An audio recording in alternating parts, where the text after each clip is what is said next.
Selamat malam Bapak, Ibu, serta adik-adik dan kakak-kakak yang diberkati oleh Tuhan kita Yesus Kristus. Pada malam hari ini, kita berjumpa lagi di bawah tema Saya dan Kakak berbicara dalam kasih dan penghormatan. Bacaan kita terambil pada 1 Petrus 2 ayatnya yang ke-17. Hormatilah semua orang, kasihilah saudara-saudaramu, takutlah akan Allah, hormatilah Raja.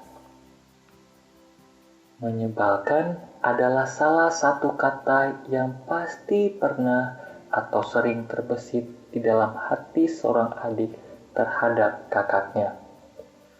Kata yang sulit diucapkan, tetapi menjengkelkan hati.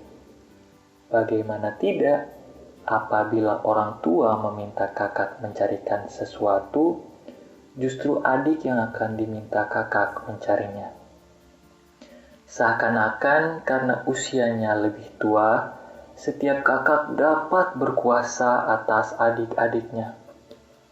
Walau ada imbalan yang diberikan, rasanya tidak sesuai dengan perintah. Menyebalkan, bukan? Tentu setiap adik pernah berpikir untuk menjadi seorang kakak.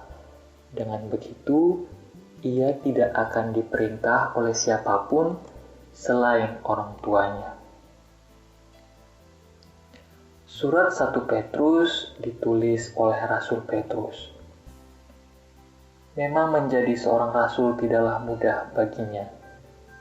Namun dengan pertolongan Roh Kudus, Petrus dibentuk selama bertahun-tahun melalui berbagai penderitaan dan pencobaan. Melalui surat ini, sebagian jemaat Asia kecil yang dibangun Petrus selalu diteguhkan imannya dalam setiap pencobaan. Petrus yakin bahwa Kristus yang mengorbankan dirinya di kayu salib senantiasa mengasihi dan menguatkan seluruh umat manusia.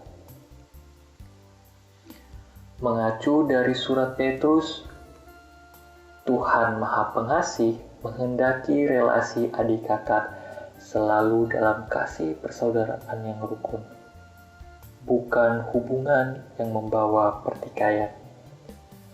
Berdasarkan teks 1 Petrus 2 ayatnya yang ke-17, semua adik-adik Kristen masa kini diajarkan untuk menghormati dan mengasihi saudaranya. Menghormati berarti menghargai seorang kakak karena usianya yang lebih tua. Dalam menunjukkan sikap hormat dan kasih, tidak sedikit adik-adik Kristen memilih diam ketika ia tidak sependapat dengan kakaknya. Katanya, diam dapat menghindari pertikaian dengan saudaranya. Tidak salah jika seorang adik memilih diam, karena tindakan ini adalah bentuk kasih yang pasif. Kendati demikian, diam dan tidak mengutarakan keluh kesah tidaklah ideal. Allah tidak menghendaki kita untuk menunjukkan kasih yang pasif.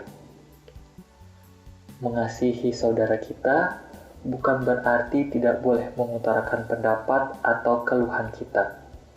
Sebaliknya, menjelaskan apa yang tidak kita sukai bukan berarti kita berperilaku jahat. Boleh saja seorang adik menolak perintah kakaknya dengan halus sejauh tidak menyakiti perasaan mereka. Dengan bertindak demikian, kita tetap menghormati dan mengasihi saudara kita tanpa berujung pada pertikaian. Siapkah kita sebagai adik berbicara dalam kasih dan rasa hormat?